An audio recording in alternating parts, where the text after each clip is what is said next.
Why are your eyes dry? If you're reaching for artificial tears throughout the day and not seeing any improvement, it's time to figure out what's actually going on. There are many underlying causes for dry eye, and knowing the specific culprits in your case can help lead to the right treatment plan and its success. First, it's important to understand that dry eye is a chronic condition.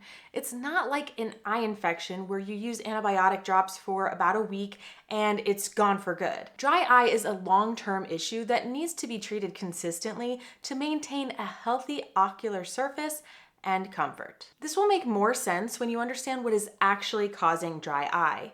These issues aren't going to be fixed by using eye drops here or there because dry eye is caused by underlying structural issues and/or inflammation and can be exacerbated by many factors, including systemic health and medications. There are two main types of dry eye and three main layers of our tears that we need to know about.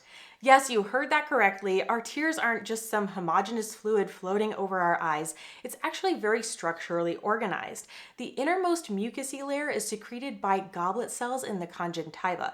The conjunctiva is that clear tissue that covers the white part of your eye. This helps the tears to stick to the eye.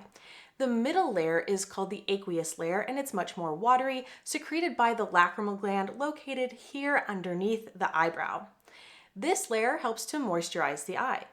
The outermost layer of tears is secreted by the meibomian glands. It's called meibum. It's more lipidy, more oily, and this helps to prevent the tears from evaporating too quickly. These layers require proper balance and stability to maintain proper tear function. Aqueous deficient dry eye affects that middle layer of tears and occurs when the lacrimal gland is not functioning properly. The second type of dry eye is evaporative dry eye, and this usually occurs due to issues going on in the eyelids that affect its ability to release oil of the proper consistency to prevent those tears from evaporating.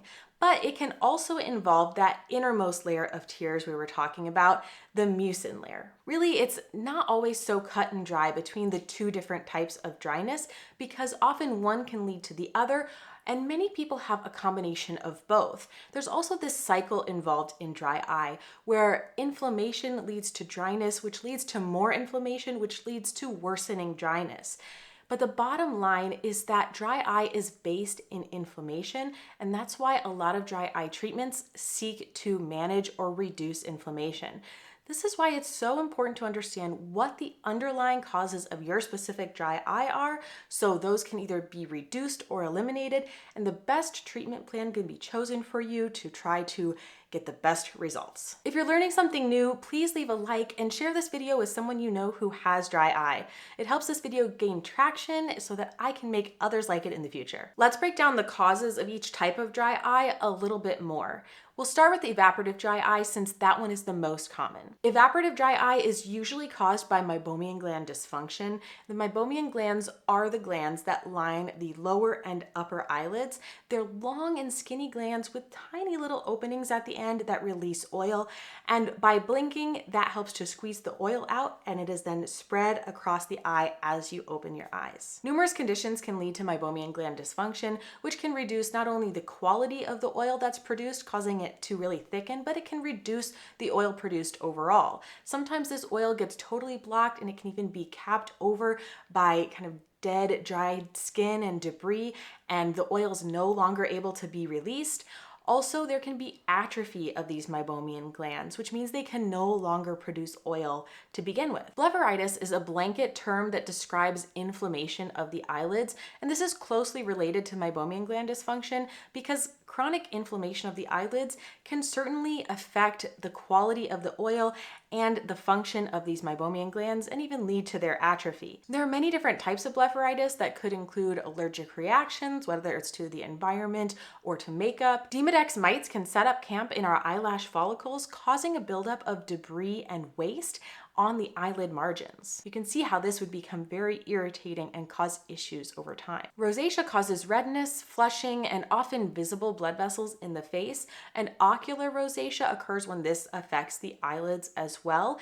and this can affect the eyelids in a pretty serious way, affecting those meibomian glands as well. Bacterial overgrowth on the eyelids can not only increase the risk of infection, but also cause inflammation of the eyelids. You can see where eyelid hygiene plays a really big role, not in just the treatment of dry eye in some cases, but also in preventing one of the underlying causes, blepharitis. Age and hormonal changes affect oil production as well, especially with drops in testosterone. That's why we see dry eye worsen with age, and especially for women around or after menopause. We can't forget about structural changes that can cause meibomian gland dysfunction. These could include ectropion and entropion, which are usually age-related. Ectropion is when the eyelid bows outward, and entropion is when it folds inward.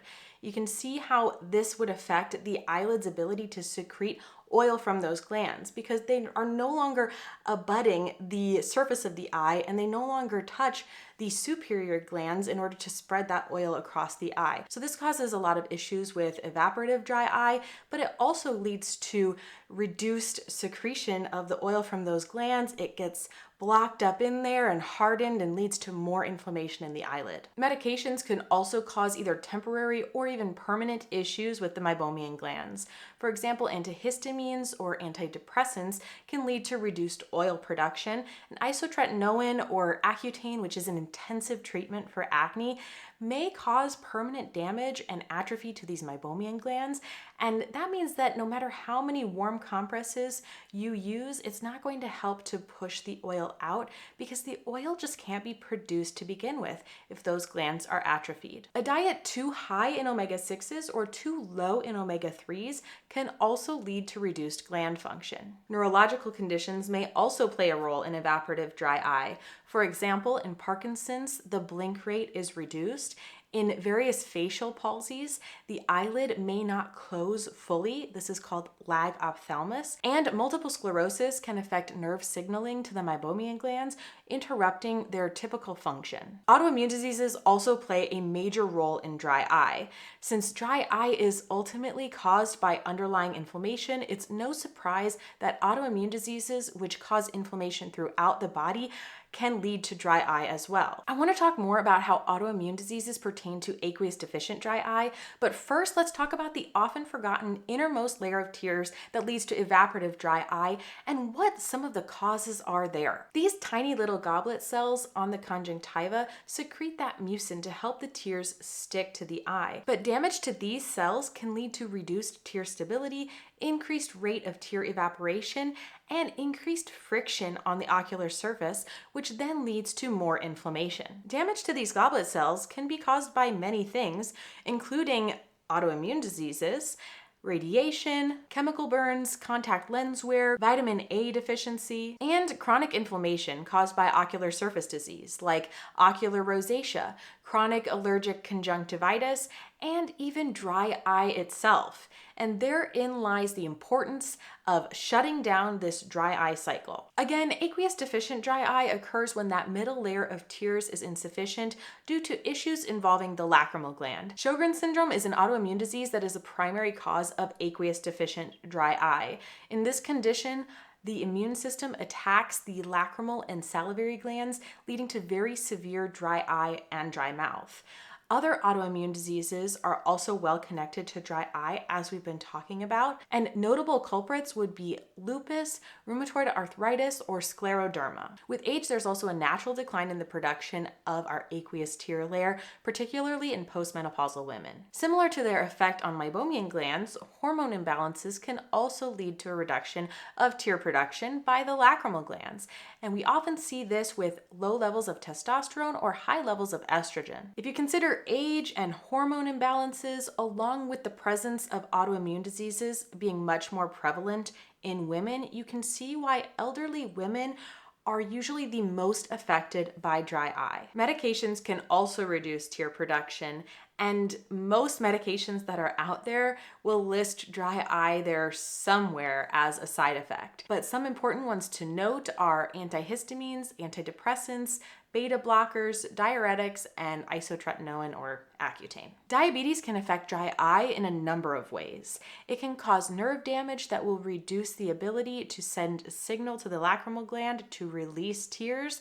It can also increase inflammation, as well as even changing the composition of the tears, affecting its stability and function.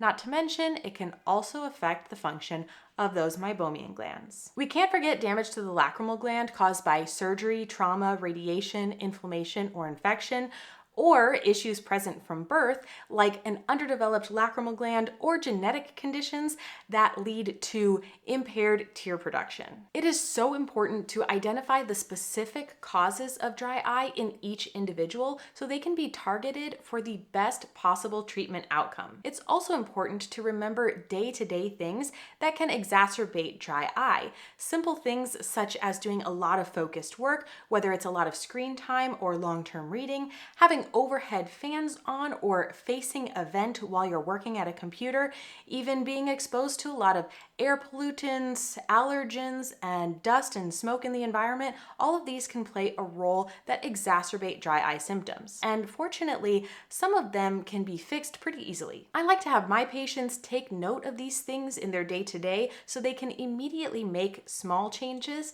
and work towards making bigger changes that will make it a lasting difference over time, as well as integrating their dry eye treatment plan that's specific to them into their daily routine. If you'd like to know about all of the dry eye treatments that are available out there, check out this video here, and this playlist has all sorts of information about dry eye you might find helpful.